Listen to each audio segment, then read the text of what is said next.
Sehingga ini masih dalam proses yang namanya eselon 3, eselon 4 sedang dikaji, sedang dihitung, sedang dikalkulasi untuk dipangkas. Saya sampaikan mau diganti apa? Diganti yang sekarang sedang banyak dilakukan oleh negara-negara lain, juga baru akan memulai mereka, diganti Artificial Intelligence AI.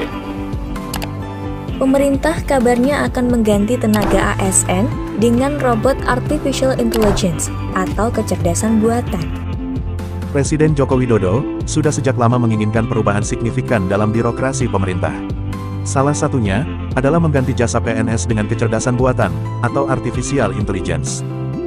Hal tersebut telah ditekankan Jokowi saat memberikan pengarahan dalam pembukaan Musrenbangnas RPJMN tahun 2020 sampai tahun 2024 pada Desember tahun 2019 lalu. Bagi Jokowi, bukan perkara sulit untuk mengganti PNS dengan robot. Pada sisi lain, anggaran pendapatan dan belanja negara atau APBN juga tidak semakin terbebani akibat tingginya kebutuhan untuk membayar gaji dan tunjangan PNS. Belum lagi pensiunan PNS yang juga harus ditanggung negara. Birokrasi yang efektif, efisien, dan adaptif terhadap perkembangan zaman menjadi cita-cita tersendiri dari pemerintah. Apalagi, masih ada 38% PNS yang melakukan pekerjaan pelaksana, yang sejatinya bisa digantikan oleh sebuah sistem digital.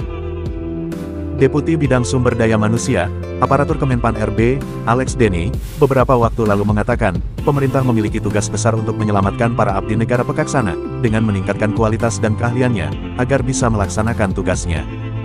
Alex menjelaskan bahwa pada 5 tahun yang akan datang, para pejabat pelaksana akan berkurang sekitar 30–40% dengan rencana transformasi digital.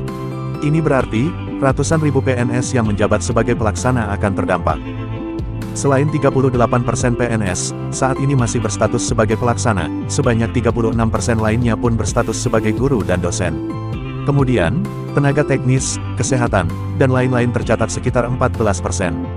Sedangkan sisa-sisanya yakni 10–11% merupakan pejabat struktural. Agenda kedua adalah sistem kerja yang lebih fleksibel dan kolaboratif. Alex mengatakan, di era digital, perlu ada perubahan transformasi pemerintahan yang jauh lebih adaptif menyikapi perubahan. Sementara, agenda terakhir yaitu terkait dengan sumber daya manusia, di mana manajemen sumber daya manusia akan menuju human capital tangguh. Ini PR, khususnya di Kedeputian SDM Aparatur, tegas Alex.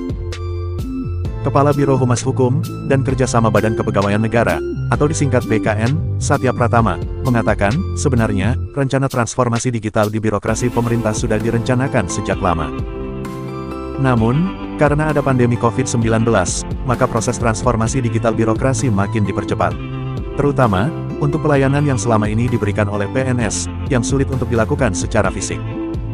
Bahkan ia menyebutkan, jumlah PNS yang direkrut setiap tahunnya, sudah lebih rendah dari jumlah PNS yang pensiun. Di mana, kekurangannya digantikan dengan pelayanan digital kepada masyarakat. Dengan demikian, maka, formasi PNS tidak akan sebanyak sebelumnya. Sehingga, proses percepatan digitalisasi birokrasi di pemerintah bisa terus berlanjut. Jadi, ke depannya, formasi PNS akan tidak gemuk, karena, penggunaan IT dan digitalisasi pelayanan publik, pungkasnya.